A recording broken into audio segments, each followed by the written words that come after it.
বাঙালি উদ্বাস্তু আদিবাসী মহিলার মুন্ডহীন দেহ উদ্ধার এবং 50টি বাড়ি বাঙালির আদিবাসীর বাড়িতে অগ্নিসংযোগের অভিযোগ ঘিরে উত্তাল পরিস্থিতি ওড়িশায়। মালকান ভিলেন 26 নামে গ্রামে বাঙালি আদিবাসী পরিবারের বসবাস এবং সেখানেই এই ঘটনা। সেই গ্রামে বেছে বেছে আদিবাসী বাঙালিদের টার্গেট করে তাদের বাড়িতে অগ্নিসংযোগ, লুটপাট, ভাঙচুর করা হচ্ছে বলে অভিযোগ সামনে আসছে। ওড়িশা প্রশাসন মুখে পরিস্থিতি নিয়ন্ত্রণে থাকার কথা বললেও বাস্তবে পরিস্থিতি যে বেশ জটিল তার প্রমাণই পাওয়া যাচ্ছে। আজ মধ্যরাতে পর্যন্ত গোটা জেলা জুড়ে ইন্টারনেট সংযোগ বন্ধ রাখায় প্রশাসনিক সিদ্ধান্ত নেওয়া হয়েছে। এমবি 26 গ্রাম আপাতত পুরুষ শূন্য।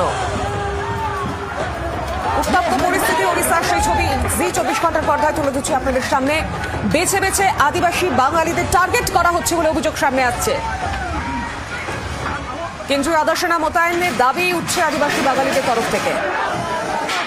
বাড়িঘর ভাঙচুর, মারধর, একাধিক অভিযোগ সামনে আসছে। বাড়িঘরে অগ্নিসংযোগেরও ঘটনা।